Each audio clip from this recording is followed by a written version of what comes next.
Hi friends, అందరికీ నమస్కారం. Welcome to our channel. ఈ మధ్య మనం గమనించినట్లయితే యూపీఎస్సీ సివిల్ సర్వీసెస్ ఎగ్జామినేషన్ని క్రాక్ చేసే వయస్సు అనేది తగ్గుతూ వస్తుందన్నమాట. అది ఎలా అంటే, ఇంతకుముందు ఏమయ్యేది, గ్రాడ్యుయేషన్ అంతా కంప్లీట్ అయిన తర్వాత నిదానంగా కోచింగ్ తీసుకొని ఒకటో అటెంప్ట్, రెండో అటెంప్ట్, ఇలా అటెంప్ట్స్ ఇస్తూ మూడో అటెంప్ట్, సో అటెంప్ట్స్లో క్రాక్ చేసేవాళ్ళు అనమాట.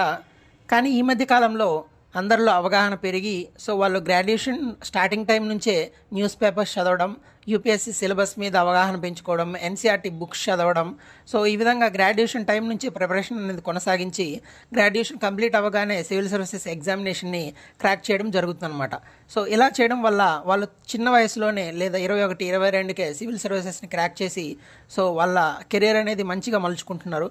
సో ఎవరైతే సివిల్ సర్వీసెస్సే వాళ్ళ జీవిత లక్ష్యంగా వాళ్ళ కెరీర్ అనేది సివిల్ సర్వీసెస్లోనే ఎంచుకోవాలనుకుంటున్నారో, సో వాళ్ళు తమ గ్రాడ్యుయేషన్ స్టార్టింగ్ టైం నుంచే సివిల్ సర్వీసెస్ ప్రిపరేషన్ అనేది కొనసాగించడం, దాని మీద అవగాహన పెంచుకోవడం, ఆన్సర్ రైటింగ్ ప్రాక్టీస్ చేసుకోవడం, ఎన్సీఆర్టీ బుక్స్ చదవడం, సిలబస్ని అవగాహన చేసుకోవడం, సో ప్రాక్టీస్ చేసుకోవడం, ఇవన్నీ చేయడం ద్వారా మన గ్రాడ్యుయేషన్ కంప్లీట్ అవ్వగానే ఎగ్జామినేషన్ని క్రాక్ చేసే అవకాశాలు అనేది మెరుగవుతాయి అన్నమాట. ఇలా గ్రాడ్యుయేషన్ టైంలోనే సివిల్ సర్వీసెస్కి ఎగ్జామ్కి ప్రిపేర్ అవ్వాలనుకున్నప్పుడు కొన్ని ఇబ్బందులు అనేవి ఎదురవుతున్నాయి. అవేంటి, సో మనం ఏదైతే సివిల్ సర్వీసెస్కి చదవాల్సిన సిలబస్ ఏదైతే ఉంటుందో, అదేవిధంగా మనం డిగ్రీలో చదవాల్సిన సిలబస్ ఏదైతే ఉంటుందో, అవి రెండు చాలా వరకు వేరు వేరు సిలబస్లు ఉండడం జరుగుతుందన్నమాట.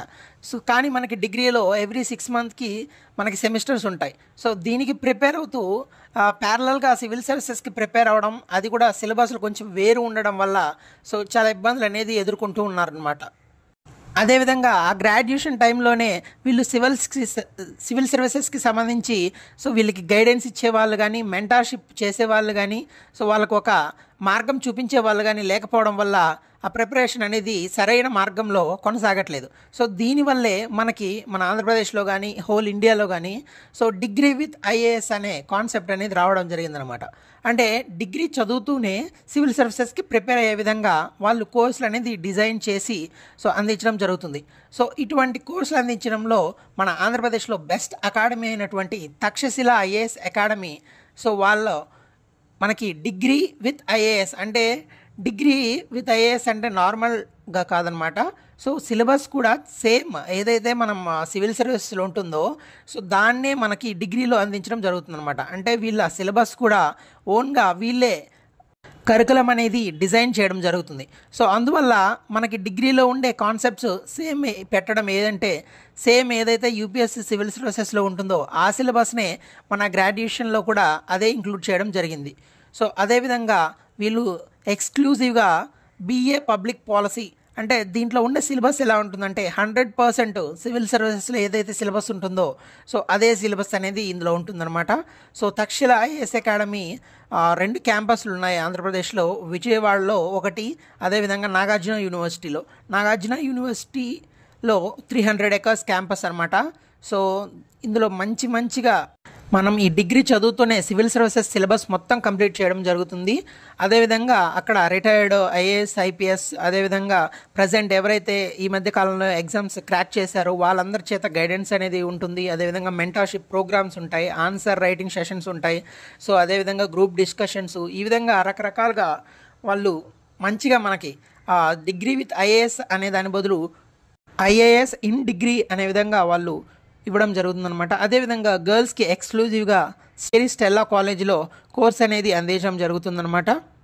సో కొంతమందికి అపోహ ఏంటంటే, ఒకవేళ మనం సివిల్ సర్వీసెస్ ఎగ్జామినేషన్ని క్రాక్ చేయకపోతే మనకి బీఏ పబ్లిక్ పాలసీ చదివితే మనకి ప్రైవేట్ సెక్టార్లో కానీ వేరే కెరీర్ ఆప్షన్స్ అనేవి ఉండవా అంటే, సో ఈ మనకి తక్షశిల ఐఏఎస్ అకాడమీ ఏంటంటే సో చాలా వరకు క్యాంపస్ ప్లేస్మెంట్లు కూడా నిర్వహించి చాలామంది ఎవరైతే తక్షశిలలో గ్రాడ్యుయేషన్ కంప్లీట్ చేశారో వాళ్ళకు కూడా చాలామందికి జాబ్స్ అనేవి private sector as well as government సెక్టార్లో కూడా జాబులు రావడం జరిగిందనమాట. వేరియస్ గవర్నమెంట్ అండ్ ప్రైవేట్ ఇన్స్టిట్యూషన్స్లో కూడా ఈ బీఏ పబ్లిక్ పాలసీ చదివిన వాళ్ళకి చాలా వరకు స్కోప్ ఉంది. సో అలాంటి అపోహలు ఏం అవసరం లేదనమాట. బట్ దీంట్లో స్పెషల్ ఏంటంటే సేమ్ సిలబస్ అనేది 100% అనేది సివిల్ సర్వీసెస్లో కవర్ అవుతుంది కాబట్టి ప్రత్యేకంగా మనం సివిల్స్కి చదవాల్సిన అవసరం అనేది ఉండదు. సో ఈ గ్రాడ్యుయేషన్ టైంలోనే ఆ సిలబస్ అంతా కవర్ అయిపోతుంది. అదే వేరే విధంగా మనం బీటెక్ ఆర్ బీఏ కాకుండా బీఎస్సీ ఇలా తీసుకున్నాం అనుకోండి, సో ఆ డిగ్రీ చదివే సమయంలో ఎవ్రీ 6 మంత్స్కి సెమిస్టర్ ఉంటుంది కాబట్టి అప్పుడు మనము రెండు అనేది మేనేజ్ చేయడం చాలా కష్టమవుతుందన్నమాట. సో అప్పుడు మన ప్రిపరేషన్ అనేది సరిగా జరగదు. కానీ ఇక్కడ తక్షశిల ఐఏఎస్ అకాడమీలో మెయిన్ ఫోకస్ సివిల్ సర్వీసెస్గా జరుగుతుంది కాబట్టి సో మంచిగా మీకు ఆన్సర్ రైటింగ్ ప్రాక్టీస్, అదేవిధంగా గ్రూప్ డిస్కషన్స్, మొత్తం సిలబస్ని కవర్ చేయడం జరుగుతుంది కాబట్టి సో ఇందులో మీకు తక్షశిల ఐఏఎస్ అకాడమీ గురించి తెలుసుకోవాలంటే సో వెబ్సైట్ లింక్ అనేది డిస్క్రిప్షన్లో ఉంటుంది.